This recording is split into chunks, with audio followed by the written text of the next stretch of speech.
हाँ, यूजुअली बच्चे फाइट कर रहे होते हैं पेरेंट्स से पॉकेट मनी के। आपने अपने ऊपर रिस्पॉन्सिबिलिटी ली, वहाँ से फाइनेंशियल आपको अवेयरनेस आई और आपकी वहाँ से फाइनेंस से रिलेटेड आपकी दोस्ती हुई। तो फाइनेंस के साथ कैसा रिलेशन रहा शुरू से? 10,000 रुपये संभालने से पहले 1,000 रुपये संभालो। 1,000 रुपये संभालने से पहले 100 रुपये संभालो। अगर आप 100 रुपये की वैल्यू नहीं कर सकते, आप 1,000 की नहीं करोगे, 1,000 की नहीं कर सकते, 10,000 की नहीं करोगे। तो बहुत बार ऐसा होता था कि मैं उनके साथ चला जाता था, बट मैं ऑर्डर नहीं करता था क्योंकि मेरे पास पैसे नहीं होते थे। आसपास की लोकेलिटीज़ में shoes, bags, wallets, watches, perfumes सब कुछ बेचा पैसे कमाने के लिए। अगर आज मैं फाइनेंसेस के साथ थोड़ा स्मार्ट हूँ, पैसे को लेके थोड़ा स्मार्ट हूँ, तो मैंने बहुत ब्लंडर्स करे हैं, इसलिए मैं स्मार्ट हूँ। तो क्योंकि मेरी शुरुआत 100 से 10 से हुई है ना, तो मेरे को 10 रुपये 100 रुपये की वैल्यू पता है। जो बंदा शुरू ही 30,000 50,000 से कर रहा है ना कमाना, वो शायद 100 रुपये की उतनी वैल्यू नहीं कर पाता है। कि पापा के पैसे पे लड़की को बर्गर खिला दोगे, लेकिन कब तक?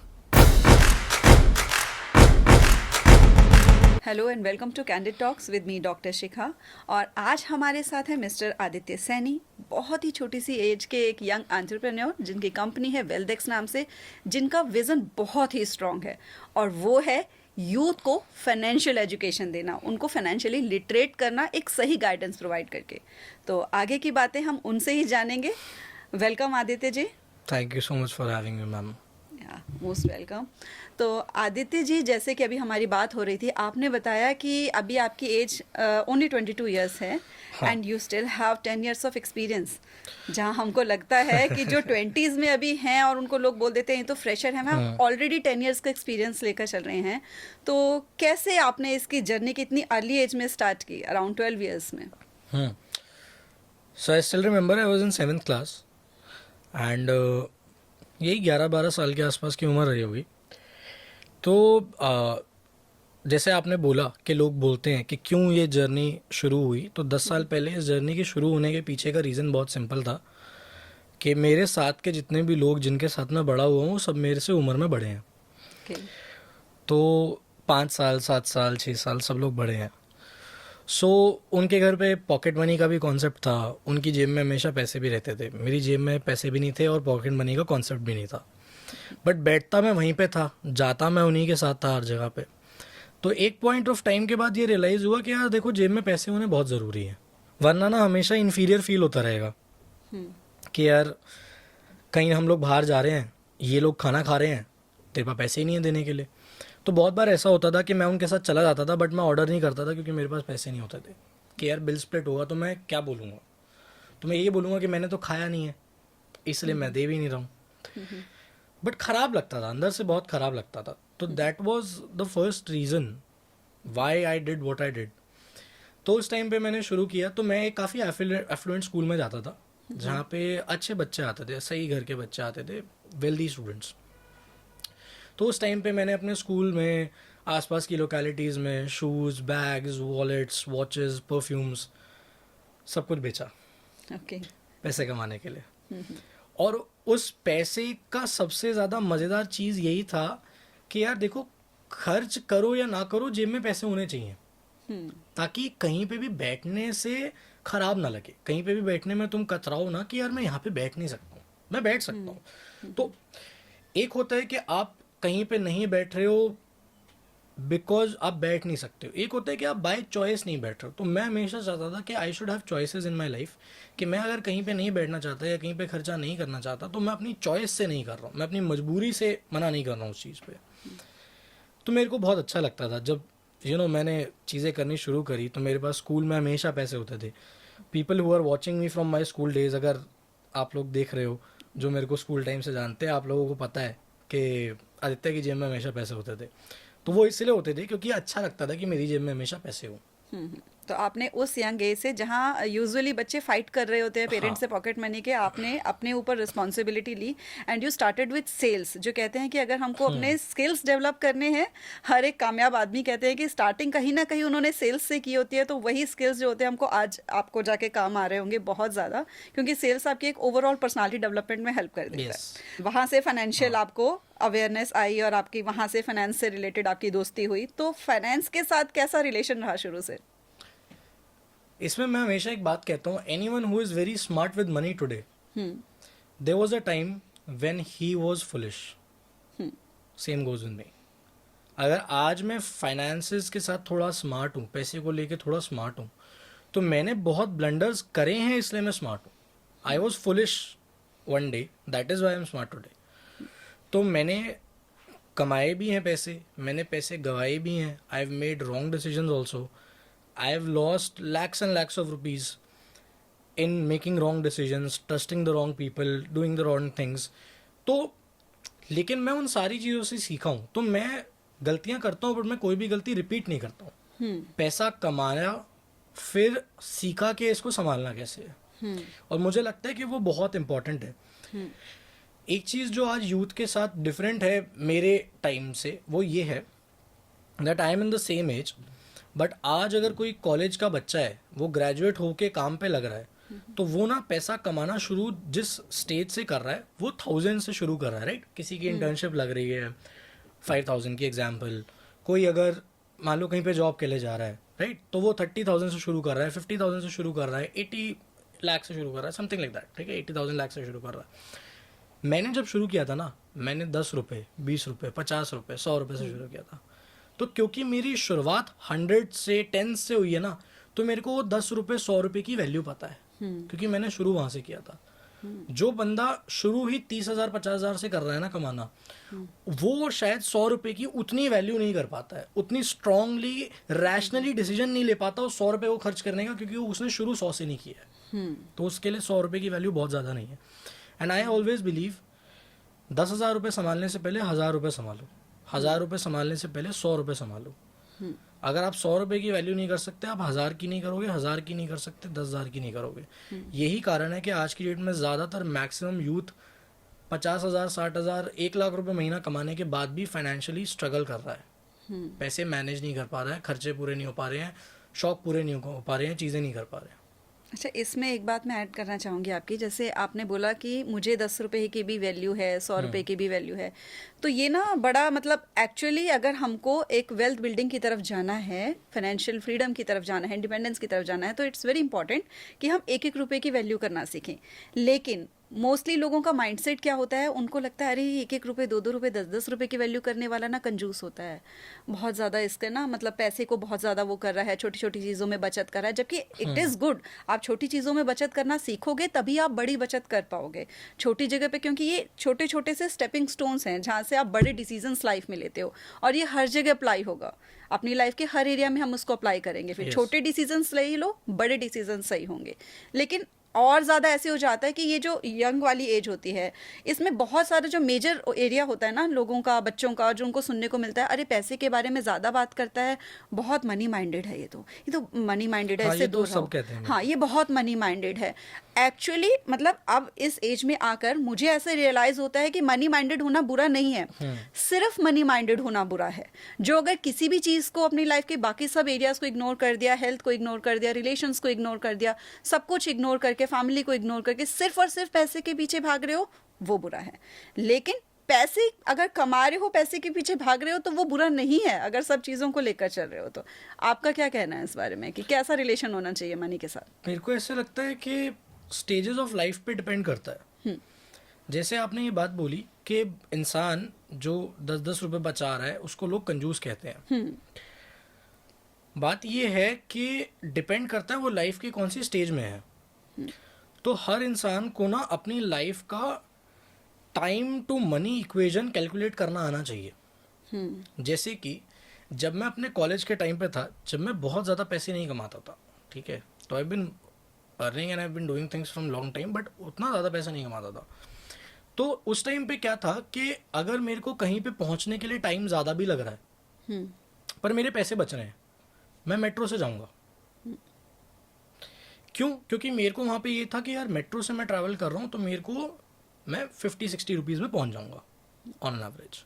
लेकिन अगर यहीं पे मैं कैब करके जाऊँगा तो मेरे को 200-250 रुपये, 300 रुपये खर्च हो जाएंगे, तो 5 टाइम 6 टाइम ज़्यादा पैसा लग रहा है. तो I will be saving those 200-300 rupees. लेकिन ये तब की बात है जब मैं बहुत ज़्यादा पैसे नहीं कमा रहा था. तो उस टाइम पे मेरे टाइम का वैल्यू उतना ज़्यादा नहीं था. आज की डेट में I would rather prefer doing a cab than going by a metro in most of the cases. Get into the cab and all that while, अगर मेरे को 1 घंटा 30 मिनट्स 50 मिनट्स जो भी मेरा टाइम लग रहा है, मैं उस टाइम में बैठ के कुछ प्रोडक्टिव कर लूँगा, काम कर लूँगा. इधर आई मेक फ़ोन कॉल्स, इधर आई गेट थिंग्स डन, इधर I do any of the work, right. तो मैं उस 50-60 मिनट्स को भी प्रॉपर तरीके से यूटिलाइज कर रहा हूँ, और उस 60 मिनट में मैं जो वो 60 मिनट अपनी ज़िंदगी के खरीद रहा हूँ, मैं उस खरीदे हुए टाइम से ज़्यादा पैसा जनरेट कर रहा हूँ. तो मेरे को वो ज़्यादा पैसा उस कैब पे खर्च करने में फील नहीं हो रहा है. मतलब आपके कहने का है कि प्रायोरिटाइज करना सीखना है कि किस टाइम हाँ. किस चीज की प्रायोरिटी है, किसको ज्यादा ध्यान देना है ना. अभी जब- टाइम बचता है कि पैसा Exactly. बचता है ना. जब तक आपके टाइम की वैल्यू ज़्यादा नहीं है, तब तक आप टाइम खर्च करके पैसे बचाओ. बिल्कुल. जब आपकी टाइम की वैल्यू बढ़ जाए, तब आप पैसे खर्च करके टाइम बचाओ. This is the simple equation that one should follow in their life. और बहुत अर्ली एज से ये चीज़ समझ आ जानी चाहिए, क्योंकि आपने अभी थोड़ी देर पहले बात हो रही थी हमारी, तो आपने कहा था हैबिट्स होती हैं जो यंग एज से हाँ, बनती हैं, और वही हैबिट्स आपको आगे की एज में जाकर वेल्थ एक्यूमुलेशन में करके हेल्प, देती है. हाँ, उसमें हेल्प करती हैं. तो एक तो हैबिट ये है कि आपको प्रायोरिटाइज करना सीखना है कि आपका वक्त बचाकर अगर पैसे बन रहे हैं तो उधर आपको जाना है, मतलब किस चीज़ में क्या चीज़ ज़्यादा इंपॉर्टेंट है वो ध्यान देना है. और आपको क्या लगता है कि आपकी कौन सी एक हैबिट थी, क्या आप क्या इस तरीके से आपने डिसिप्लिन फॉलो किया, कौन सी हैबिट थी जो आपको यहाँ तक लेकर आई है? मेरे को ऐसा लगता है the only habit that has helped me all this while was कि मेरे को ये समझ में आता है कि पैसे को जितना वैल्यू देना है, पैसे को उतना ही वैल्यू दो, ना उससे ज़्यादा दो, ना उससे कम दो. एंड पैसे को जहाँ भी खर्च कर रहे हो हमेशा रैशनली स्पेंड करो. मैं आज भी जब कभी बाहर खाने जाता हूँ, I always use discounted coupons. तो वो 200-250 रुपये बचाकर मेरी ज़िंदगी में कुछ बहुत ज़्यादा नहीं बदल रहा, but I would love to catch that thing. मेरे को बहुत पसंद है वो पैसा बचाना. क्यों?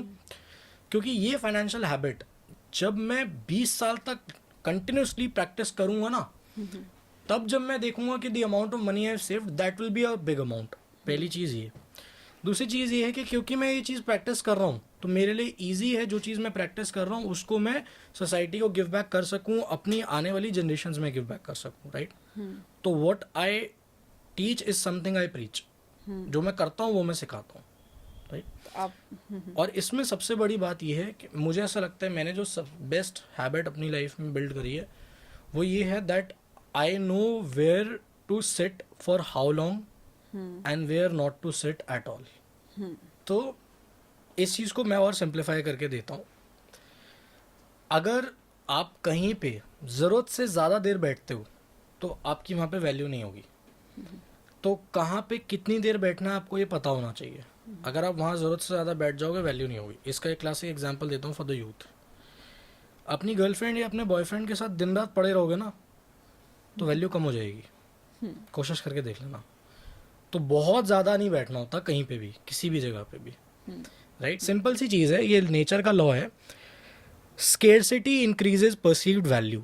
तो जब तक आप किसी चीज़ की स्केर्सिटी, अपनी अवेलेबिलिटी की स्केर्सिटी बना के नहीं रखते हो कहीं पे भी, तब तक आपकी वैल्यू नहीं होती है. तो उस वैल्यू को बिल्ड करके रखना बहुत ज़रूरी है.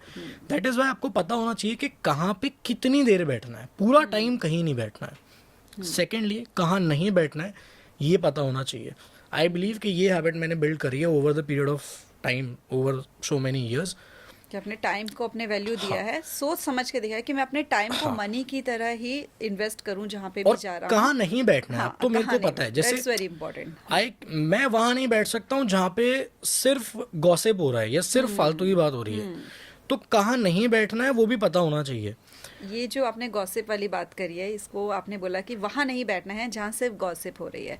तो ये जो एज होती है हमारी, ग्रोइंग ईयर्स होते हैं, इसमें हम बहुत डिस्ट्रैक्ट होते हैं कि किसी ने कुछ कोई कहीं पर ट्रिप पे चला गया है, फॉरेन ट्रिप पे, या किसी को बहुत अच्छा गिफ्ट मिल गया है, या किसी ने गर्लफ्रेंड बना ली है. गर्लफ्रेंड वाली बात पे आते हैं क्योंकि मेरे पास बहुत से ऐसे मेरे स्टूडेंट्स रहते हैं जो पूछते हैं, बहुत से मेरे पास कमेंट्स आते हैं, वो ये बोलते हैं कि मैम हम तो अपने करियर में बहुत फोकस्ड हैं, प्रिपेयर कर रहे हैं, यूपीएससी की प्रिपरेशन कर रहे हैं, बट बाकी सबकी गर्लफ्रेंड्स बन गई हैं.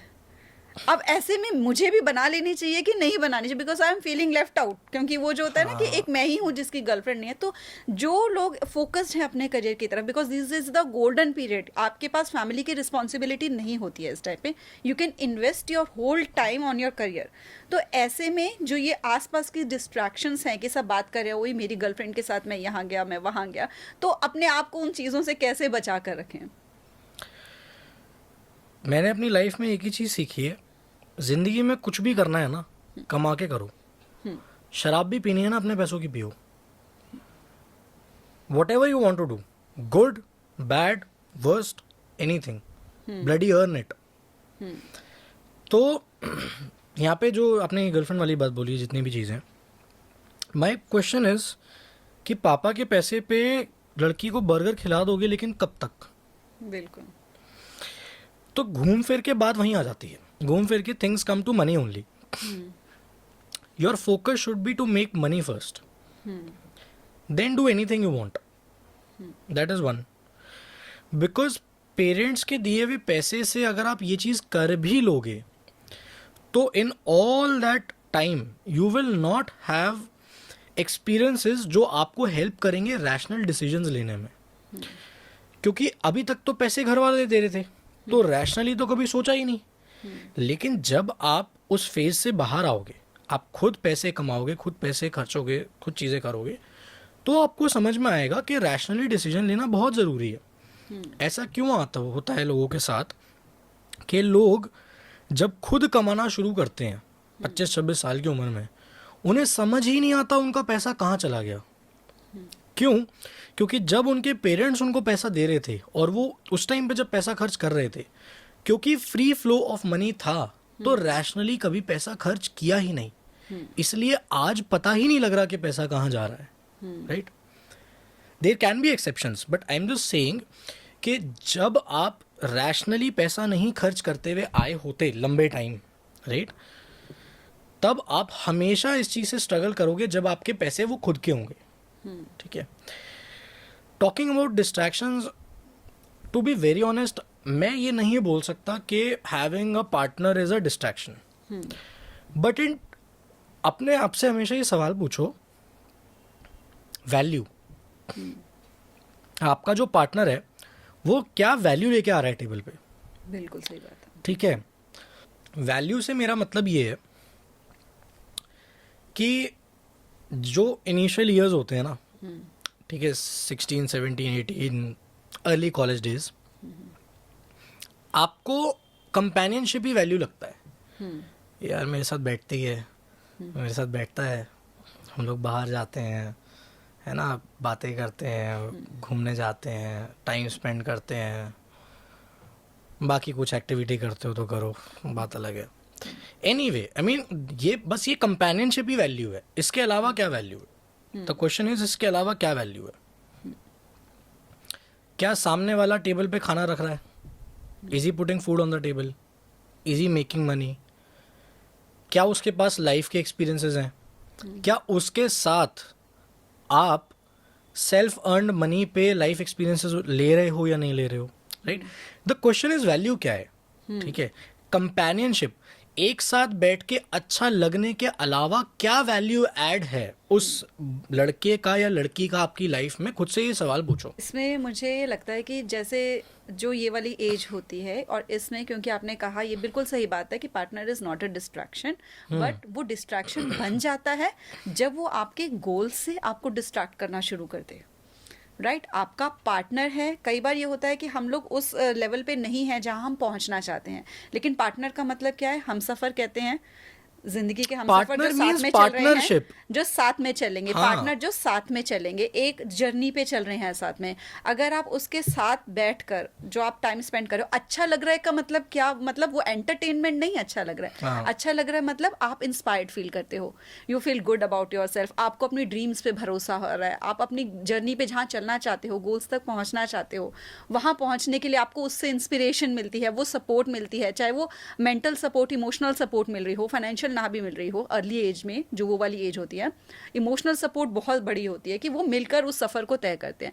लेकिन अगर आपके पार्टनर के साथ रहने की वजह से आप उस अपनी किताबों को बंद कर दे रहे हो, सारा समय उसी से बातें कर रहे हो, उसी के बारे में सोच रहे हो, नहीं मिल रही तो देखा नहीं है आज तो कहीं मन नहीं लग रहा, अगर वो हो गया देन आपका पार्टनर डिस्ट्रैक्शन बन चुका है और आपको अपने गोल्स पे, क्योंकि यही वो टाइम है, अगर अभी ध्यान दे लोगे तो पूरी जिंदगी आपकी सेट रहेगी, अगर अभी डिस्ट्रैक्ट हो जाओगे तो पूरी जिंदगी डिस्ट्रैक्टेड रहोगे। तो यहाँ हमको आई थिंक थोड़ा सा ध्यान देने की ज़रूरत होती है कि पार्टनर आपको डिस्ट्रैक्ट तो नहीं कर रहा कहीं, बाकी जैसे सारी डिस्ट्रैक्शंस हैं, सोशल मीडिया डिस्ट्रैक्शन है, कुछ लोग पार्टी करने जा रहे हैं वो आपके डिस्ट्रैक्शन है उस टाइम पे, तो आपको ये देखना है जैसी आपने बात करी थी कि आपका टाइम कहाँ पर इन्वेस्ट होना चाहिए, क्या वो वैल्यू ऐड कर रहा है आपके गोल्स की तरफ, कहीं वो टाइम ही आप जहाँ जिस पर्सन के साथ बैठे वो आपको डिस्ट्रैक्ट तो नहीं करके किसी और ही तरफ लेकर जा रहा, राइट? बिकॉज ये होता है।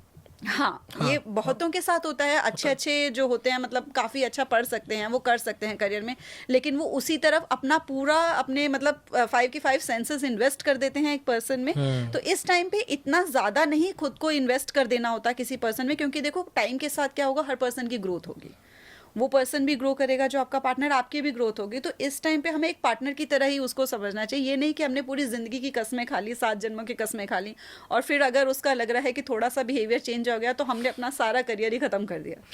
तो और बाकी बॉलीवुड तो अपना काम कर ही देता है। हाँ, बॉलीवुड मेरे को तो आज भी याद है, मेरा दोस्त मेरे से कॉलेज में पहले दिन दूसरे दिन मिला था, ही वाज लाइक भाई चीयर लीडर्स कहाँ नाचती है, मैंने कहा कहीं भाई ये असली दुनिया है डूड, ऐसा कुछ नहीं होता है। तो वही है कि अगर इस एज में अगर आप पूरा ही फोकस, ठीक है, अगर आप लिमिटेड पीरियड ऑफ टाइम के लिए आपको लग रहा है कि हाँ भी मुझे ये वाला भी टाइम स्पेंड करना है, तो एक पार्ट होना चाहिए लाइफ का, आपकी पूरी लाइफ नहीं उसके अराउंड रिवॉल्व करनी शुरू हो जानी चाहिए उन अर्ली एजेस में, अर्ली ईयर्स जो होते हैं आपके एज में, जहाँ पे कि आपको अपनी पूरी लाइफ को भी प्लान पार्ट ऑफ लाइफ बनाओ, पार्ट ऑफ लाइफ बनाओ, whole make it your life, life. Partner भी पार्ट ऑफ लाइफ होना चाहिए, होल लाइफ नहीं It's होना fine. I चाहिए। mean, it's fine to date in early teenage, in post teenage. It's fine. And I say this because I've done it.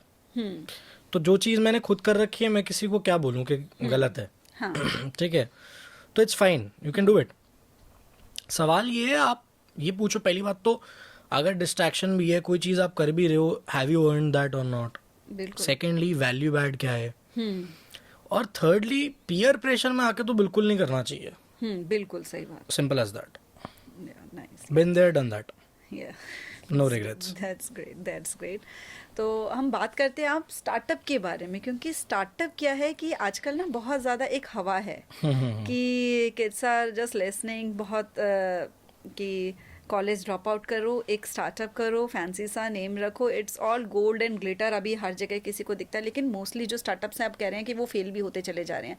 अब जो youth है जिसको इतने सारे सपने होते हैं और उनको ये डायरेक्शन भी मिल रहा है कि हम अपने सपने पूरे कर सकते हैं और वो सपने स्टार्टअप से ही पूरे हो सकते हैं, हम सबको एंटरप्रेन्योर बनना है, तो ये मतलब आई डोंट से कि ये चीज़ गलत है और स्टार्टअप नहीं करना चाहिए, but there should be a मतलब प्रॉपर गाइडेंस कि क्या राइट तरीका होता है स्टार्टअप को। सिर्फ ऐसे ही नहीं कि 4 दोस्त बैठे और चाय पी रहे थे, सोचा चल यार 4 पैसे तू डाल 4 तू डाल और मिलकर ये काम शुरू करते हैं, बहुत बड़ा काम करेंगे, इतने करोड़ों कमाएंगे, वो नहीं होता है। कुछ रिसर्च करनी पड़ती हैं, कुछ स्ट्रैटेजीज डिफाइन करनी पड़ती हैं। तो आपका क्या, आपको लगता है कि क्या वो स्ट्रैटेजीज थी जो आपने हमेशा से इम्प्लीमेंट की अपने स्टार्टअप को लेकर? मैं यही चीज़ बोलूँगा कि स्टार्टअप की जब बात होती है ना, बिजनेस की बात होती है, पहले तो ये जानो कि आप क्या हो, आप कैसे हो।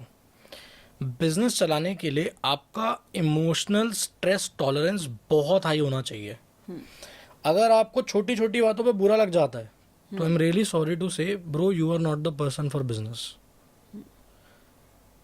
मोटी खाल होनी चाहिए, हिंदी में अगर बोलूँ तो मोटी चमड़ी। अगर मोटी चमड़ी के इंसान नहीं हो, you are not made for business, you are not made for startup, let's call it startup, like the way people do.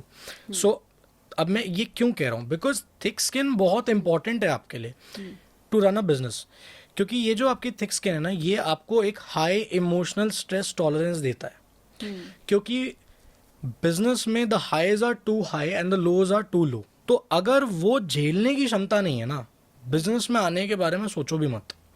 तो क्या मेजर चैलेंजेस रहते हैं स्टार्टिंग में जिनको सोचकर चलना है हमें? बिजनेस में लोग इसलिए आना चाहते हैं क्योंकि वो उन मटेरियलिस्टिक डिजायर्स की तरफ ड्रिवन है जो बिजनेस से जनरेट हो जाती हैं। वो कभी भी उस चीज की तरफ ड्रिवन नहीं है कि भाई देखना क्या क्या पड़ेगा। जिस दिन वो, अगर कोई किसी को सामने बिठाकर दोनों चीज़ें दिखा देना कि देखो बिजनेस में ना ये देखना पड़ता है, पहले दिन पे दिखा दे। 99% of the people who are saying कि उनको बिजनेस करना है, स्टार्टअप करना है, वो उस रास्ते को चूज ही नहीं करेंगे। इतना खराब, इतना, it's a lonely road, it's a very lonely road. That is why you see most of the billionaires are divorce today. That is why you see most of the people who have a lot shit load of money, they are lonely. Success demands killer instincts, success demands massive sacrifice. कुछ पाने के लिए कुछ खोना पड़ता है। अगर आप उतना लेवल पे खोने के लिए तैयार नहीं हो ना, तो जाओ मत उस रास्ते पे। पहली बात तो ये है। तो ये कहना कि 4 दोस्त मिल जाते हैं, बना देते हैं, वो देखो प्रॉब्लम ये है ना कि आज की डेट में ना आप ऐसी स्टोरीज इंटरनेट पे पढ़ते हो कि अच्छा ये 4 दोस्त बैठे थे, इन्होंने एक आइडिया बनाया, आज देखो $1 बिलियन की कंपनी बन गई, ये हो गया, वो हो गया, फलाने। यार इट्स पेड पीआर। वो बस तरीका है उस चीज को मार्केट करने का, right? Nobody wants to market sad sob story, they want to market something exciting, right? तो ये सब पीआर के मिक्स है, ये सब पीआर के मिक्स है। पीपल से अमेजोन तो भाई एक छोटे से डॉम रूम से शुरू हुआ था, पता है, एक गैराज से अमेजोन बना दिया जेफ बेजोस ने, हम भी अपने घर के कमरे से बना देंगे $1 billion company. Bro, he started Amazon at the age of 33.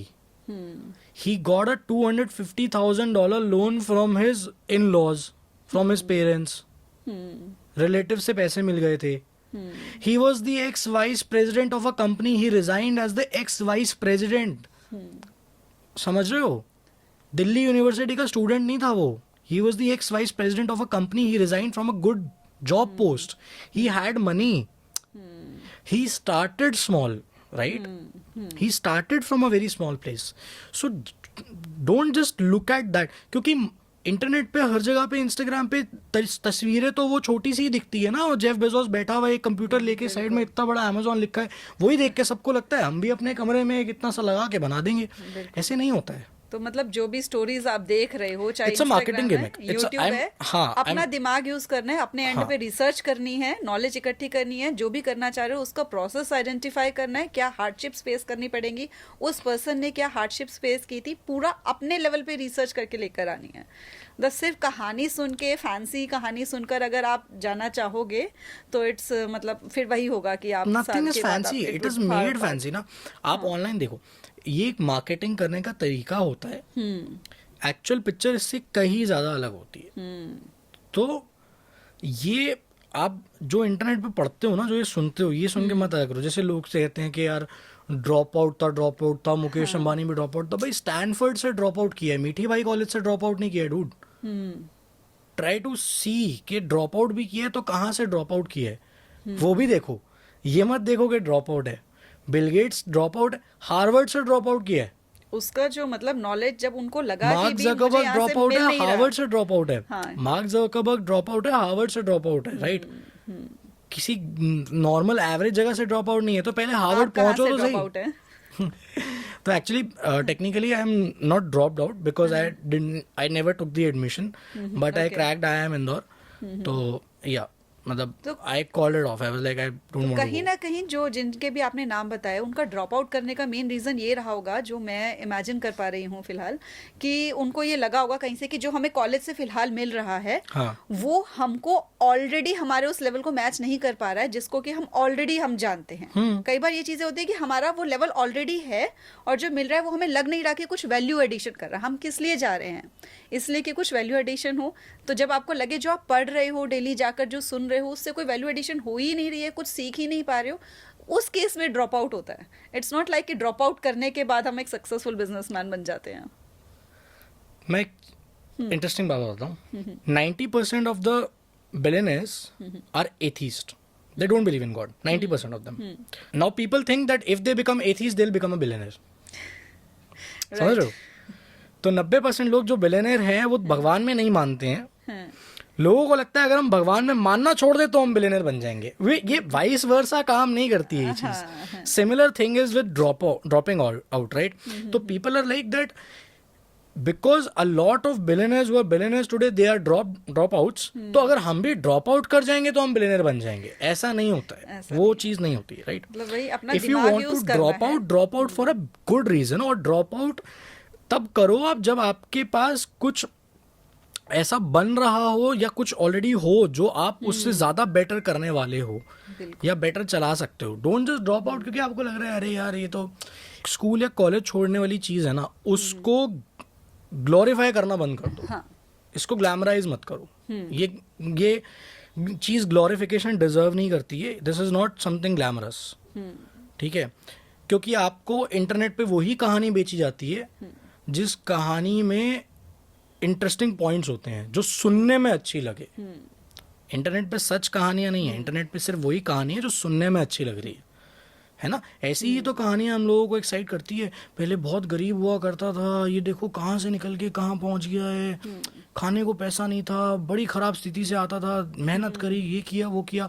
कोई तुमको आके बोले मेरे पास तो सब कुछ था, खाने को बढ़िया खाना था, जाने को एसी स्कूल में था, सारा सब कुछ था, तुम बोलो अरे यार क्या इसने थोड़ी कुछ किया है, किया तो उसने है। ऐसा नहीं होता है। आप ये चीज समझो, हार्डवर्क और स्ट्रगल के बीच में डिफरेंस है। People who are at some place, they have worked very hard to reach there, no matter who he is और हु शी इज। लेकिन जरूरी नहीं है कि सबने स्ट्रगल करा हो। स्ट्रगल करने का मतलब है आपको 2 वक्त की रोटी नहीं मिल रही, आप खाने के लिए स्ट्रगल कर रहे हो, आपके पास छत नहीं है, तो वो है स्ट्रगल। समझ रहे हो? हार्डवर्क को स्ट्रगल का नाम मत दो, hard work is different.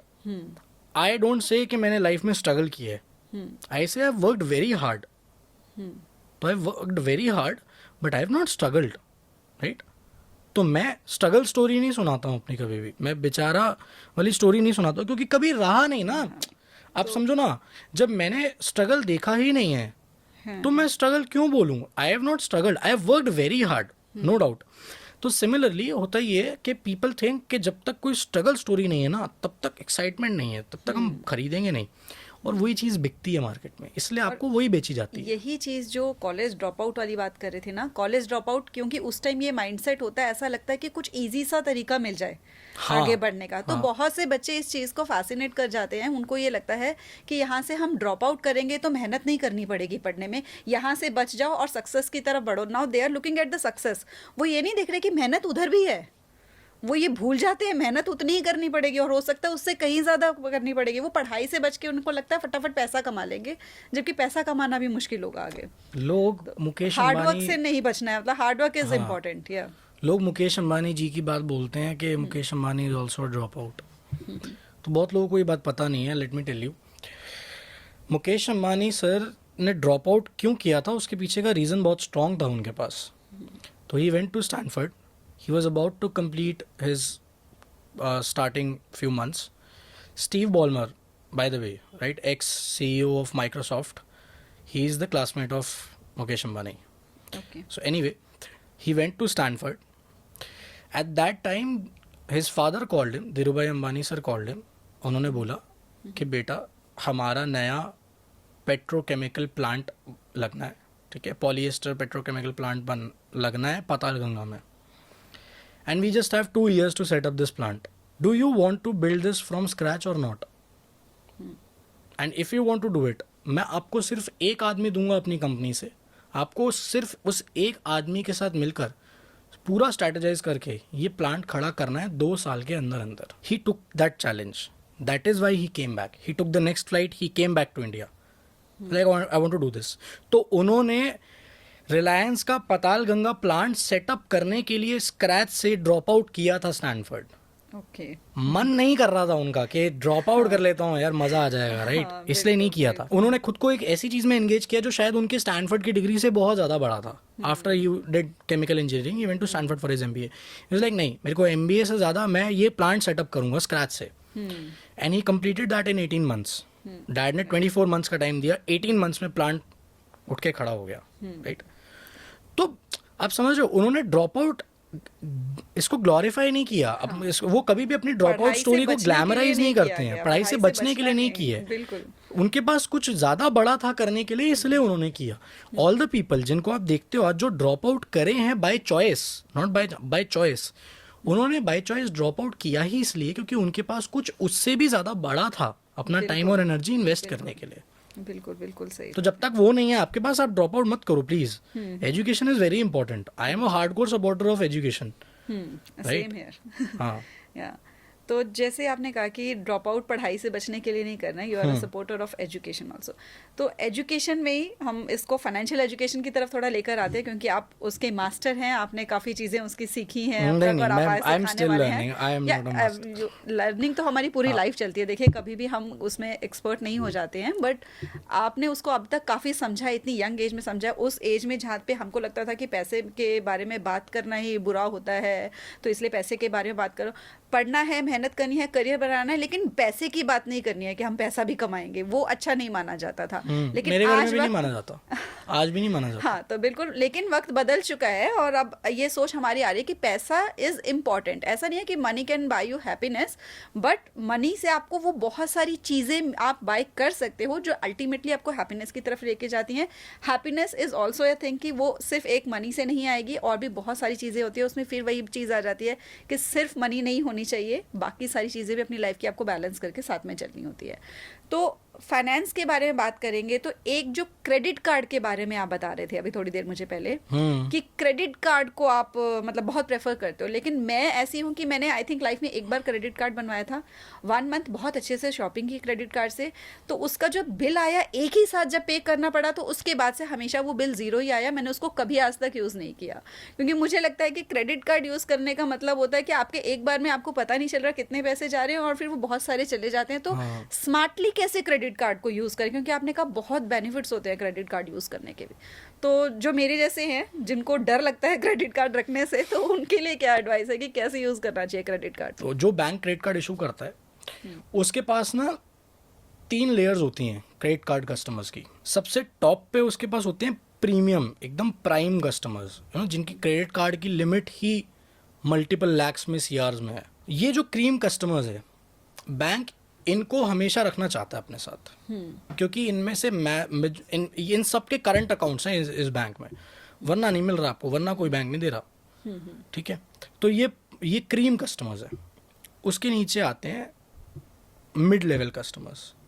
These are normal middle class people who have a credit card for them, कि जस्ट इन केस उनको कभी ज़रूरत पड़ गई तो उन्होंने यूज़ कर लिया, या कोई भी चीज़ हो गई, कुछ भी।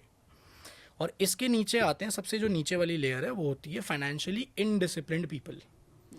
तो बैंक हमेशा ये कोशिश करता है, या कोई भी क्रेडिट कार्ड कंपनी हमेशा ये कोशिश करती है, this is how the system works. ये जितने भी टॉप एलीट क्रीम कस्टमर्स हैं, इनको सर्व करने के लिए और खुद कुछ पैसा कमाने के लिए, वो ये जो सबसे नीचे वाले इनडिसिप्लिन लोग हैं, इनके मासेस इकट्ठा करती है। इनडिसिप्लिन मतलब क्या? मैं फाइनेंशियल समझाता हूँ। डिसिप्लिन जैसे जो आदमी क्रीम कस्टमर है ना क्रेडिट कार्ड कंपनी का, वो क्रेडिट कार्ड से खर्चा इसलिए नहीं कर रहा कि उसको क्रेडिट कार्ड से खर्चा करना पड़ रहा है, वो इसलिए कर रहा है क्योंकि वो डेबिट से भी कर सकता है। वो बस क्रेडिट कार्ड के बेनिफिट्स के लिए क्रेडिट कार्ड से खर्चा कर रहा है, और उसको एक 50 डेज की अनसिक्योर्ड आई वुड से क्रेडिट लाइन भी मिल रही है। ठीक है, तो वो क्यों ना करे? तो वो बंदा अगर 5 लाख की शॉपिंग कर रहा है ना, तो वो 5 लाख की शॉपिंग इसलिए नहीं कर रहा क्योंकि वो अफोर्ड नहीं कर सकता और वो क्रेडिट कार्ड से अफोर्ड कर पा रहा है, नहीं, वो इसलिए कर रहा है क्योंकि उसके डेबिट में ऑलरेडी 50 लाख रुपए पड़े हुए हैं। पर बात ये होती है कि बैंक वाले, देखो, this is how the bank meeting looks like. Bank वाले कहते हैं कि देखो ऐसा करते हैं, ये 500 कस्टमर्स हैं क्रीम, इन्हें देने हैं बेनिफिट्स, इन्हें देने हैं ऑफर, ताकि ये अपना क्रेडिट कार्ड यूज़ करे। इस क्रेडिट कार्ड को यूज़ करने के लिए इनको एक करंट अकाउंट हमारे बैंक में रखना पड़ेगा। उस करंट अकाउंट का बैलेंस ज़्यादा होगा, इसलिए हम इनको इतनी क्रेडिट लिमिट भी दे रहे हैं। करंट अकाउंट पे कोई इंटरेस्ट देने की ज़रूरत नहीं है, तो हम जैसे चाहे इनके करंट अकाउंट के पैसे रोटेट कर सकते हैं, तो हमारा बैंक तो बिजनेस कर ही लेगा at the end of the day. अब इंटरेस्टिंग चीज़ ये है कि इन 500 कस्टमर्स को ये ऑफर देने के लिए, सारा सब कुछ देने के लिए अपनी जेब से थोड़ी ना देगा बैंक। बैंक में आता है, देखो इन 500 लोगों को सर्विस करनी है, ऐसा करो 5000 एकदम इनडिसिप्लिन लोग उठाओ, फाइनेंशियली इनडिसिप्लिन एकदम, जो कर्ज तले दबने को तैयार हों, उनको करो क्रेडिट कार्ड इशू। इसलिए आपको हर मेट्रो स्टेशन पे एक SBI वाला बंदा मिल जाएगा, सर क्रेडिट कार्ड बनवा लो। ठीक है भाई, तू मेरे को जानता नहीं, तू मेरे से मिला नहीं, तुझे पता नहीं मेरी हैसियत क्या है, तू मेरे को कैसे ऑफर कर सकता है 9 लाख रुपए की क्रेडिट लिमिट वाला क्रेडिट कार्ड? सोच के देखो। बिल्कुल। मैं टिकट वेंडिंग मशीन पे टिकट निकाल रहा हूँ 50 रुपए की, तू मेरे को 9 लाख रुपए का क्रेडिट कार्ड इशू कर रहा है। या तो तू बेवकूफ़ है या मेरा बेवकूफ़ बन रहा है। At the end of the day खुद से ये सवाल हमेशा पूछना। तो बैंक कहते हैं कि देखो ऐसा है, ये जो ऊपर के 500 है ना, इनको सर्व करने के लिए 5,000 बेवकूफ़ों को पकड़ो जो हमसे उधार ले और उस उधार को चुका ना पाए। फिर हम उस उधार पे दबा के इंटरेस्ट लगाएंगे, और अगर तब भी ये लोग इस उधार को ना चुकाए तो ये लोग जाएंगे कोर्ट, और कोर्ट जाने के पैसे इन पे है नहीं, तो पैसा तो हम इनसे निकलवा लेंगे कैसे कैसे करके। ये चीज़ मेरे को इसलिए पता है क्योंकि मेरा एक बहुत क्लोज फ्रेंड है, वो जो ये क्रेडिट कार्ड लोग लेते हैं ना, जो लोग चुका नहीं पाते हैं, वो जो कंपनी जो ये चीज़ सेटल करवाती है ऑटोमेशन से, वो उसमें काम करता है। तो उसने मेरे को बताया हुआ है कि भाई पैसा ऐसे निकलवाते हैं। जब मैंने उससे पूछा ना कि अगर कोई ना दे तो क्या करोगे, उसने कहा बहुत तरीके हैं, पैसा आ जाता है, डोंट वरी। कोर्ट तक बहुत कम मामले जाते हैं, और जो कोर्ट जाता है वो उसको तो रगड़ देते हैं लोग। तो अल्टीमेटली बैंक कहता है देखो 500 कस्टमर्स का करंट अकाउंट जिसमें मोटा पैसा है, ये रखवाने के लिए इनको दो बढ़िया क्रेडिट कार्ड, उस पर दो ऑफर, इनको ऑफर जो दे रहे हो इसके पैसे आएंगे इन 5,000 ढक्कनों से, जो इनका इंटरेस्ट लगता रहेगा, बढ़िया एकदम। क्योंकि उनको लगता है कि ये क्रेडिट कार्ड तो अलादीन का चिराग मिल गया, कितना मर्जी खर्चा कर सकते हैं, अब तो हम पैसे हैं नहीं जेब में फिर भी खर्चा कर सकते हैं क्रेडिट कार्ड से। वो बाद में जब देना पड़ता है तो पता बैंक चलता उसी को लोन देता है जिसको लोन की जरूरत नहीं है, आप समझो। है। बिल्कुल सही बात है। ठीक है। तो कहने का पॉइंट ये है, आई लव क्रेडिट कार्ड्स, और मैं ज़्यादातर क्रेडिट कार्ड्स यूज़ करता हूँ, लेकिन मेरा एक रूल है, मैं क्रेडिट कार्ड से उतना ही पैसा खर्च करता हूँ जितना पैसा मेरे डेबिट में पड़ा हुआ है। इनफैक्ट उसका मल्टीपल पैसा मेरे डेबिट में पड़ा हुआ है, उतना ही मैं क्रेडिट कार्ड से खर्च करता हूँ। तो क्रेडिट कार्ड से आपको पैसे तभी खर्च करने चाहिए जब आप डेबिट से भी कर सकते हो। बिल्कुल। क्योंकि क्रेडिट कार्ड पे जो आपको ऑफर्स मिलते हैं ना, वो ज़्यादातर लग्जरी आइटम्स पे मिलते हैं, ऐसी चीज़ों पे मिलते हैं जो नेसेसिटी नहीं है।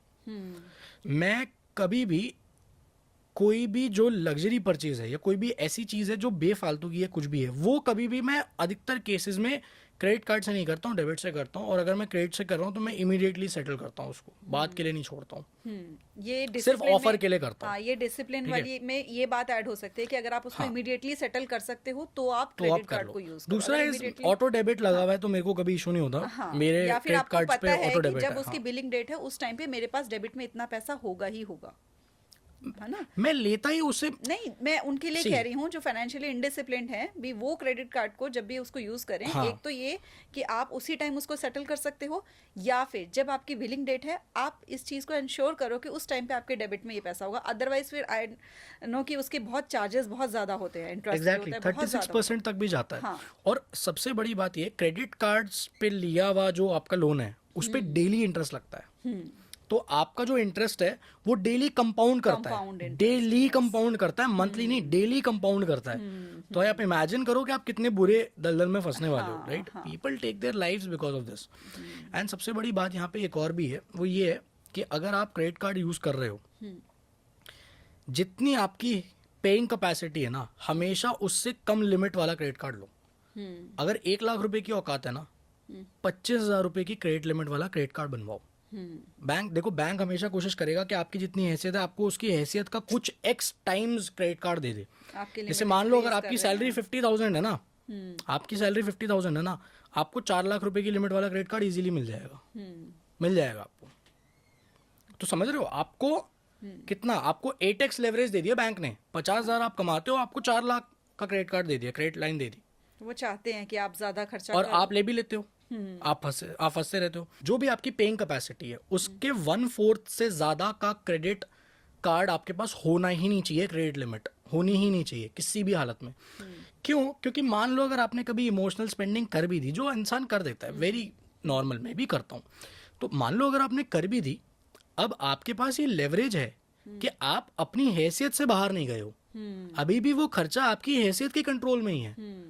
तो आपके ऊपर कभी भी ऐसा मेंटल बर्डन नहीं आएगा कि अब मेरे को ये चुकाना है। बिल्कुल सही बात। तो it will always give you a safe space to play. पैसे को लेकर ना जिंदगी में एक चीज मैंने जो सीखी है वो ये है कि सेफ्टी नेट बहुत इंपॉर्टेंट होता है आपका। अगर आपने सेफ्टी नेट बना के नहीं रखा हुआ ना अपना, आपकी बैंड बजेगी बजेगी। सेफ्टी नेट कैसे? This is the safety net ना, कि मान आपको लो इसके नीचे नहीं हाँ जाना है। 2 लाख रुपए की मेरी सैलरी है ना, मेरे पास 50,000 रुपए से लिमिट, 50,000 रुपए की लिमिट से ऊपर का क्रेडिट कार्ड है ही नहीं, तो मैं ऑलरेडी वो 1/3 एक्स्ट्रा का सेफ्टी नेट लेके चल रहा हूं अपने साथ, before even I am making any financial decision to go and make a purchase in the market. बहुत इंपॉर्टेंट है वो। तो ये जो हम बात कर रहे थे, आपने बोला कि क्रेडिट कार्ड भी हम ले लेते हैं, हाँ और जो लोग फाइनेंशियली इनडिसिप्लिन्ड हैं वो स्पेंडिंग कर देते हैं, ओवर स्पेंडिंग कर देते हैं, फिर उसका इंटरेस्ट लगता है, फिर कोर्ट में जाना पड़ता है, कई तरीके से, एक तरीके से वो मेंटली परेशान होते हैं। हाँ ओके, सब होता है। बिजनेस में भी यही बात हुई कि ड्रॉप आउट करते हैं स्टूडेंट्स, देन वो बिजनेस लेते हैं, एक फैंसी आइडिया स्टोरीज जो मतलब परोसी जाती हैं सोशल मीडिया पे या इधर उधर से, वो सुन के वो फैसिनेट होकर अपना एक बिजनेस सेटअप करके बड़े बड़े ड्रीम्स लेके चलते हैं। फिर उसके बाद वो जो, क्योंकि राइट प्रोसीजर फॉलो नहीं किया गया था, तो उनको भी वो जो मेंटल चैलेंजेस हैं वो फेस करने पड़ते हैं मेंटल। तो ये जो चीज़ है ना, ये आज के यूथ में जो आप पीयर प्रेशर की बात करते हैं कि पीयर प्रेशर पे मत जाओ, तो वो वैसे भी बहुत ज़्यादा है, हर चीज़ में ज़्यादा है। क्योंकि आप ही देखिए कि आप इतनी यंग एज में आपने अपने एक लाइफ में एक डायरेक्शन पकड़ ली है, आपके पास एक विज़न है। बहुत सारा यूथ ऐसे होगा जिसको अभी कोई डायरेक्शन ही नहीं है, उसको कुछ समझ नहीं आ रहा, तो उसको अंदर से टेंशन रहती है कि मुझे तो कुछ पता ही नहीं है, अभी तक नहीं पता मुझे क्या करना है। और ये सिर्फ मतलब 20s में जाने के बाद नहीं है, स्कूल के जो स्टूडेंट्स हैं 7th 8th से ही वो सोचने लग जाते हैं कि हमें कुछ पता नहीं है, बाकी बच्चे तो इस चीज़ की कोचिंग ले रहे हैं। तो यहाँ मेंटल हेल्थ एक बहुत बड़ा चैलेंज आ जाता है। ऑब्वियस सी बात है कि आपने ये जर्नी जी है, पूरी बिजनेस आपने स्टार्ट किया और आगे भी आप इस चीज़ को एक विजन लेकर चल रहे हैं, आप अपने बिजनेस को सेटअप कर रहे हैं, तो उसमें आपने भी बहुत सारे चैलेंजेस फेस किए होंगे। तो आपने इसको कैसे, अपने स्ट्रेस को, इसको कैसे हैंडल किया? मेरे को ऐसा लगता है कि आपकी पर्सनल लाइफ या आपका चाइल्डहुड या कोई भी चीज़ें, any incidences of your life, traumas, वो सब फिजिकली मैनिफेस्ट करता है आपकी लाइफ में कहीं ना कहीं। जब आप कुछ ना कुछ करते हो, आपके एक्शंस में वो मैनिफेस्ट करता है। सेम थिंग मेरे साथ भी हुई है, ऐसा नहीं है। और मैंने बहुत सारे ख़राब डिसीजन सिर्फ अपने ट्रॉमास, अपने चाइल्डहुड प्रॉब्लम्स, अपने इश्यूज़ की वजह से लिए हैं। I don't disagree to that. तो मैं कभी ये नहीं बोलता कि मैं कोई सुपर ह्यूमन हूँ या मैंने गलतियाँ नहीं करी हैं, मेरे को चीज़ों ने मेंटल लेवल पे इफेक्ट नहीं किया। बट नाउ अब मेरे को ऐसा लगता है कि अब मैं ना बहुत शॉर्ट हो गया हूँ चीज़ों को लेके। तो basically I don't worry about things which I can not do anything about. मैं कोई भी पुरानी चीज़ के बारे में सोचता नहीं हूँ, क्योंकि उसे मैं जाके बदल नहीं सकता। जो कल होने वाला है वो मेरे हाथ में नहीं है। जो मैं आज कर रहा हूँ सिर्फ वो मेरे हाथ में है। तो पहली बात तो मैंने अपना फोकस शिफ्ट किया, कल के बारे में ओवर थिंक करना छोड़ा और पहले जो हो गया उसके बारे में सोचना छोड़ा। दूसरी चीज़ ये है, देखो I strongly believe that mental health की जो प्रॉब्लम है ना, वो आपको बहुत लेट रियलाइज होती है। And there are multiple things. हो सकता है आपका चाइल्डहुड अच्छा ना गया हो सकता है आपका रिलेशनशिप अच्छा ना गया हो सकता है आपके पीयर में आपको कुछ प्रॉब्लम है, आपके फ्रेंड सर्कल में कुछ भी। तो बहुत चीज़ों से आप मेंटली इफेक्ट होते हो। There are ways to solve it. इधर यू हैव समवन जिससे आप रेगुलरली इस बारे में बात कर सकते हो, जो ज़्यादातर लोगों के पास है नहीं, या फिर you find a bigger purpose in your life, और उसके अंदर आप इतना खुद को इंडल्ज कर लो कि आप इस चीज़ के बारे में सोचना ही छोड़ दो या आप भूल जाओ क्या चीज़ है। Luckily I have both the things. I have people around me with whom I can talk about this, and I also have a bigger purpose to deal with, right? So this is how I figured this out कि ये चीज़ मैं कैसे सही कर सकता हूँ। ये मेरा तरीका था इस चीज़ को सही करने का। क्या आपको लगता है कि इसमें जो प्रोफेशनल गाइडेंस होती है हमारे यहाँ, हमारी कंट्री में भी उसको बहुत ज़्यादा नहीं इम्पोर्टेंस दी जा रही है कि प्रोफेशनल गाइडेंस भी लेनी चाहिए इसके लिए? जब हमको सिर दर्द होता है, 2 दिन सिर दर्द अगर रह जाए, 3 दिन रह जाए, हम फटाफट डॉक्टर के पास जाते हैं कि 3 दिन से सिर दर्द हो रहा है। लेकिन कई बार वो सिर दर्द के पीछे कोई और कारण चल रहा होता है साइकोलॉजिकल लेवल पे, तो क्या हमें प्रोफेशनल काउंसलिंग के लिए जाना चाहिए या नहीं जाना चाहिए? क्योंकि इट्स वेरी इंपॉर्टेंट कि हम जिसके साथ वेंट आउट कर रहे हैं क्या वो हमें राइट गाइडेंस भी देगा कि नहीं देगा।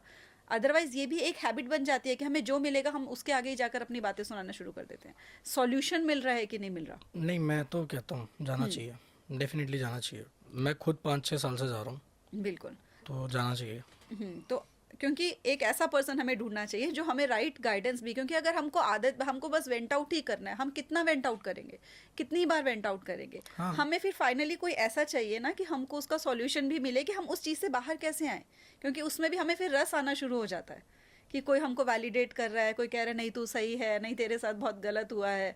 हमें चाहिए कि हमको कोई उस चीज़ से बाहर निकाल सके। अगर हम खुद से नहीं निकाल पा रहे, अगर हमारे आसपास के लोग हमें नहीं निकाल पा रहे हैं, तो आई गेस कि मतलब उसमें आपको डेफिनेटली जाना चाहिए किसी प्रोफेशनल गाइडेंस। आई तो स्ट्रांगली और यूथ को बहुत ज़रूरत है कि depression and anxiety are the diseases of the rich. ठीक है, तो जो कह रहा है ना भाई बहुत डिप्रेशन है, बहुत एनजाइटी है, ये छोड़ के चला गया, वो हो गया, ये हो गया, वो हो गया, भाई उसका खाना पीना बंद कर दो 3 दिन के लिए।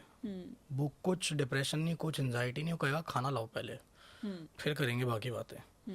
तो this is actually a disease of the rich. मैं नहीं कह रहा हूँ कि डिप्रेशन एग्जिस्ट नहीं करता, एनजाइटी एग्जिस्ट नहीं करती, हैपेंड विद मी, ठीक है, तो मेरे साथ हो रखा है, तो I know how it feels, I know how it is to go through that, but I believe that it is actually a problem of the riches.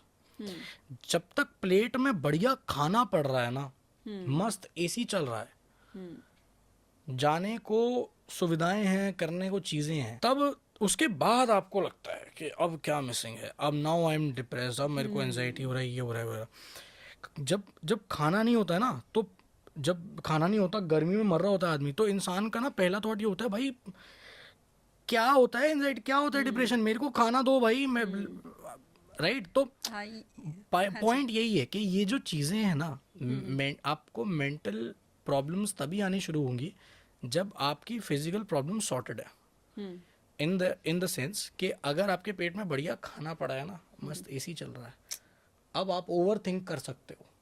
जब तक खाना नहीं है ना और गर्मी में बैठे हो, ओवर थिंकिंग करने का टाइम नहीं है, कुछ काम करो, पहले खाना खाओ। ओवर थिंकिंग वाली बातें मैं कह रही थी कि यही जो आप बोल रहे थे ना कि डिप्रेशन एंड एंजाइटी जो है, ये मेरे साथ भी तभी हुआ है, हाँ। जब मेरे पास अच्छा खाना, अच्छा रहना, सब कुछ बढ़िया चल रहा था ना, तब हुआ है ये। But जब लेकिन लाले पड़े हुए उसको- थे ना, तब बिल्कुल नहीं हुआ, हाँ।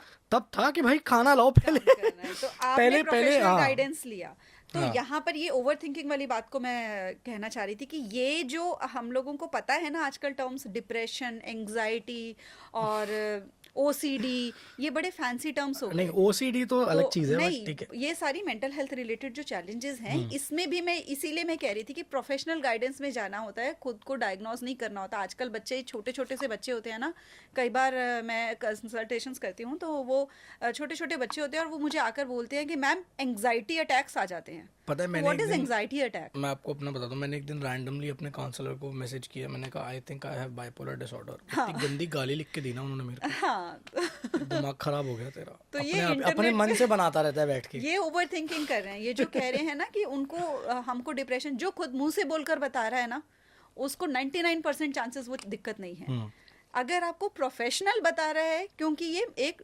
केमिकल डिसऑर्डर्स हैं, जो मतलब वो आपको डायग्नोज करके हाँ, एक्सपर्ट ऐसा देगा नहीं है, जिसने ये उस चीज़ चीज़ की एग्जिस्ट पढ़ाई नहीं की है। करती। हम खुद कहेंगे कि 4 दिन से मुझे नींद नहीं आ रही है और यहाँ पर थोड़ा थोड़ा दर्द भी लग रहा है, यहाँ पर भी भारीपन सा लग रहा है और नेगेटिव ख्याल आ रहे हैं, तो क्या है, गूगल पे सर्च करो, गूगल कह हाँ, देगा Google- आपको तो डिप्रेशन ऐसे सीवियर तो हो आपको चुका है। खांसी हो, गूगल कैंसर हाँ, बता देता है। बस तो हम, लेकिन हम अपनी खांसी को कैंसर नहीं समझते ना, लेकिन हम अपने स्ट्रेस को फटाफट से फैंसी नाम मिलता है और सबको बताते हैं घर में, मुझे डिप्रेशन हो गया, मुझे कोई मत उठाना। हाँ हाँ, तो वही बात है कि अगर आपको लग रहा है वो कि लगता है कुछ इतना sympathy severe है, मिलेगी। हाँ सिंपैथी मिलेगी, वही रस आना शुरू हो गया कि सब ओ बेचारा बहुत तंग है, इसको कोई मत आओ, वो डिप्रेस्ड है। आजकल बच्चे, पढ़ाई का प्रेशर आ रहा है, हमारे टाइम पे भी प्रेशर था, पढ़ाई का प्रेशर आ रहा है, मुझे इसको लेकर डिप्रेशन हो रहा है, मुझे एंग्जाइटी हो रही है एग्जाम से रिलेटेड।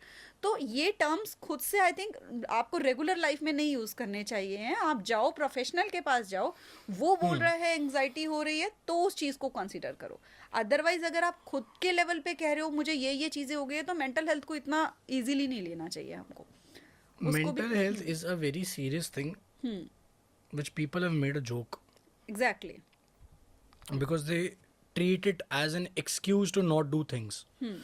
मैं नहीं कर रहा यार, मैं I'm not doing fine mentally, मैं तो यार मैं नहीं कर पाऊंगा यार, मैं तो I was in depression from the past 6 months, इसलिए मैं कुछ नहीं कर पा रहा था, मेरी लाइफ में ये खराब हो गया, और अब तुझे करना नहीं था।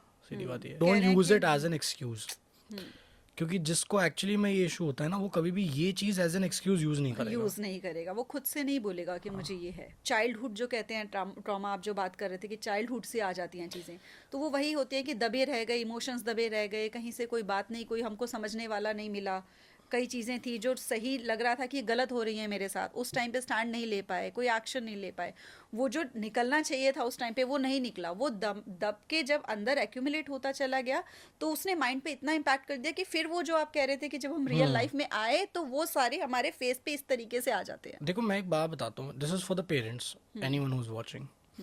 अगर आप ये चाहते हो ना कि आपका बच्चा आके आपको सारी चीजें सच बता दे, ओपनली बता दे, तो पहले वो इंसान बनो जो क्रिटिसाइज ना करे, जो बैठ के उस चीज को समझे, उस चीज को ओपनली तुम्हारे नजरिए से देखने की कोशिश करे, and he should be fine with it, right?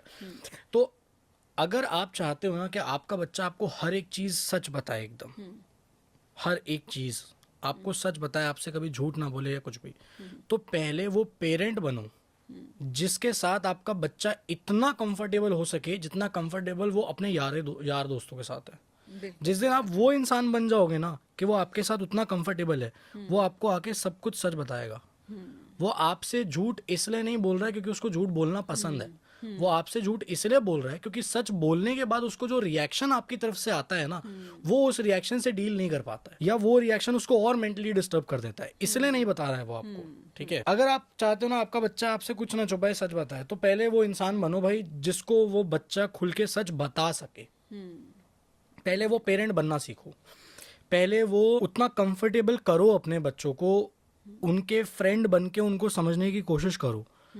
वो बॉन्ड जब तक बिल्ड नहीं करोगे ना, तब तक बच्चा आगे आपको बताएगा नहीं कुछ भी कि उसके अंदर चल क्या रहा है, वो फील कैसा कर रहा है, वो सोच क्या रहा है, वो जाना कहाँ चाह रहा है, वो किसके साथ जा रहा है, वो आपको नहीं बताएगा अगर आप उसको हर चीज पे रोकते हो, टोकते हो। अगर आपका हर सेंटेंस ना से शुरू होता है, try to become their friend. See, I always say this: become a parent when it is needed to, and become a friend when it is needed to. Parents हमेशा कैरेक्टर में रहते हैं, माँ बाप लोग ना हमेशा कैरेक्टर में रहते हैं। माँ बाप है ना, वो उस कैरेक्टर से बाहर ही नहीं निकलना चाहते हैं। वो एक पल को अपने माँ बाप वाला कैरेक्टर छोड़ के दोस्त बन के बैठ के बात ही नहीं करना चाहते हैं बच्चे से, तो बच्चा बताएगा ही नहीं ना आपको। आप अपना कैरेक्टर ही नहीं छोड़ना चाहते हो, तो अगर क्योंकि आप अपना कैरेक्टर छोड़ना नहीं चाहते, बच्चा अपना कैरेक्टर छोड़ना नहीं चाहता, वो कहता है ठीक है बने रहो माँ बाप, फिर ऐसे ही ट्रीट करेंगे हम भी, हाँ ठीक है माँ बाप है, इनको क्या जरूरत है सच बताने की, इनसे क्या बातें करें भाई, दोस्त तो यारों से करेंगे ना जो बात करनी होगी, इनसे क्या करें। ज्यादातर बच्चे अपना खालीपन हटाने के लिए, अपनी दिल की बात करने के लिए घर के अंदर कम घर के बाहर ज्यादा बात करते हैं। बाहर ऐसे रिश्ते ढूंढते हैं जहां पे वो उस खोखलेपन को पूरा कर पाए जो उनके घर वालों ने क्रिएट करके दे रखा है। और कई बार वो समझ भी उस एज में डेवलप नहीं होती कि क्या जिस पर्सन के साथ हम ये बात कर रहे हैं ये पर्सन सही है भी या नहीं है। इसी वजह से कई बच्चे बहुत गलत डिसीजंस ले लेते हैं लाइफ में और फंस जाते हैं कई सिचुएशंस। अगर आज अपने बच्चे के साथ दोस्ती नहीं बना पा रहे हो ना, तो एक वक्त आएगा जब तुमको अपने बच्चे की सबसे ज्यादा जरूरत होगी और वो तुमसे इतना दूर जा चुका होगा ना कि वो मुड़ के भी नहीं देखेगा तुम्हारी तरफ, क्योंकि आज बच्चे को जरूरत है, क्योंकि आज उसको जरूरत है और आज तुम उससे बहुत दूर जा चुके हो। तो सब रिवर्स आता है। बिल्कुल सही बात है। Karma is a bitch too, yeah and it applies to parents as well. तो अब कुछ एक रैपिड फायर क्वेश्चंस पूछूंगी मैं आपसे। ठीक है। एक स्किल जो आप इंस्टेंटली मास्टर करना चाहते हो। सेल्स। आपकी सबसे बड़ी इंस्पिरेशन। थोड़ा सा इसको एलैबोरेट कर देता हूँ, ठीक है। बिल्कुल। मेरी सबसे बड़ी inspiration is my big brother, और I would say my closest friend's dad. मेरा एक दोस्त है, हम लोग 17-18 साल से दोस्त है। आई वाज 5, ही वाज 11, तब से दोस्त हैं हम लोग। उसके dad is my biggest inspiration to become a dad like that. And in terms of doing things, आज की डेट में my biggest inspiration is Mukesh Ambani sir, क्योंकि ना सिर्फ उन्होंने फाइनेंशियल सक्सेस हासिल करी है बल्कि he has also raised his kids really well. आपका फेवरेट कोट या मंत्रा जो आप फॉलो करते हैं लाइफ में? You are a product of your habits, so be very careful with them. Okay, अगर आप टाइम ट्रेवल कर सकते हो तो आप पास्ट में जाना चाहोगे कि फ्यूचर में? पास्ट में। रीजन?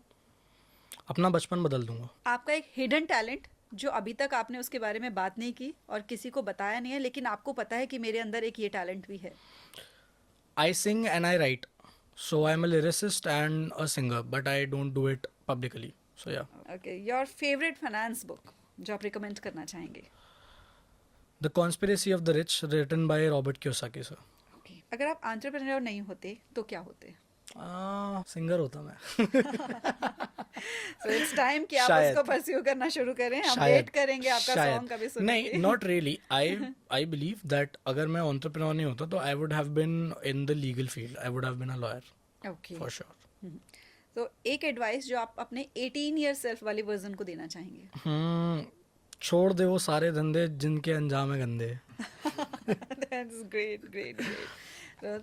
थैंक यू सो यही मच, बात है बहुत बस। सारी बातें आपसे सीखने को मिली हैं आदित्य जी। बहुत छोटी सी उम्र में हाँ, आपने बहुत सारी विजडम हासिल कर ली है, and my thank you so best much ma'am wishes for are having with me. You कि आपको और ऐसी सक्सेस मिले और ये विजडम आपकी और बढ़ती जाए, और आप इसी तरीके से शेयर करें आपका जो विज़न है यूथ को इंस्पायर करने का, उनको फाइनेंशियली लिटरेट करने का, आप उस विज़न को बहुत जल्दी अपने अकम्प्लिश करें। All the very best for your future. Thank you thank so you ma'am. Much.